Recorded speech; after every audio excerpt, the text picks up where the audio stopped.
Hello, everyone. So today we're looking at the complex world of global manufacturing and supply chain management.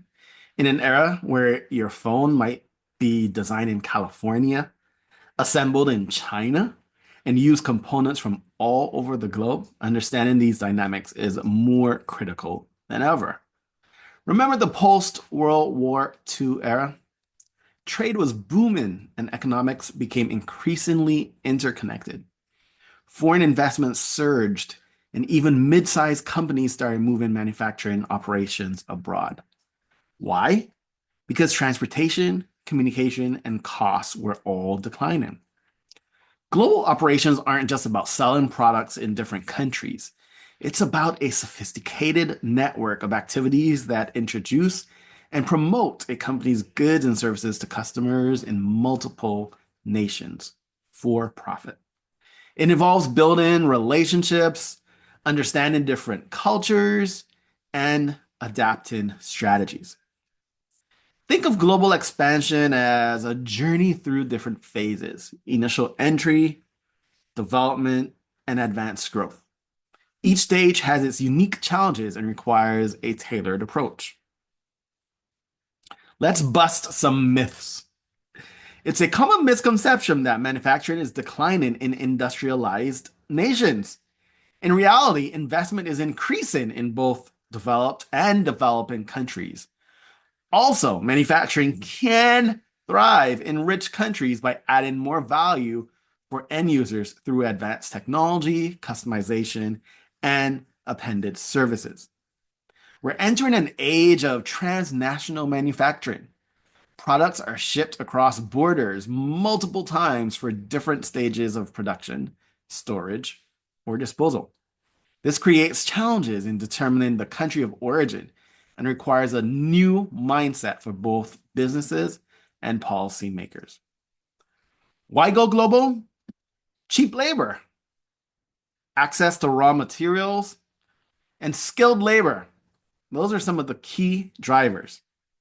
Companies can optimize their operations by strategically locating production in countries that offer the best advantages.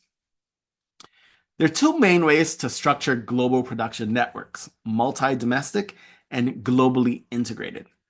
Multi-domestic focuses on serving each market independently, while globally integrated systems involve complex products with production spread across several countries.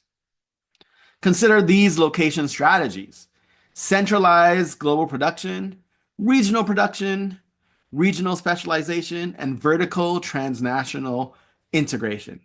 Each has its own advantages depending on the industry and the product. Also, quality is not just about meeting specifications, it's about exceeding customer expectations.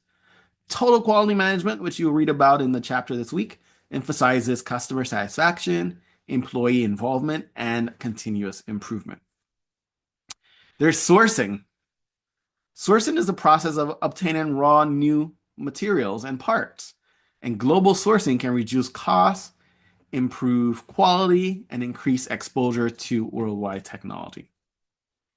They're buy or make decisions. Should you make a product internally or buy it from an outside supplier?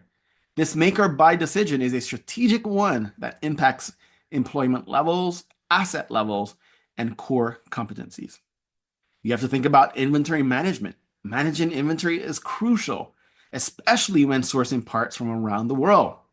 Just-in-time systems aim to reduce inefficiency, but foreign sourcing often requires larger inventories to mitigate the risk of supply interruptions. Foreign trade zones, which we talked about in earlier chapters in the course. These are areas where domestic and imported merchandise can be stored, inspected, and manufactured without formal customs procedures until the goods leave the zone. Transportation is a key element of logistics in all of this. Companies must decide whether to establish their own transportation department or outsource to a third-party intermediary like FedEx, UPS, and other transportation companies. Don't limit your foreign factories to just low-cost production. Use them to get closer to customers and suppliers, to attract talent, and to create centers of expertise. Treat your foreign plants as a source of competitive advantage. Decline in tariffs and increasing sophistication of manufacturing mean that low wages should be the only factor in choosing foreign manufacturing sites.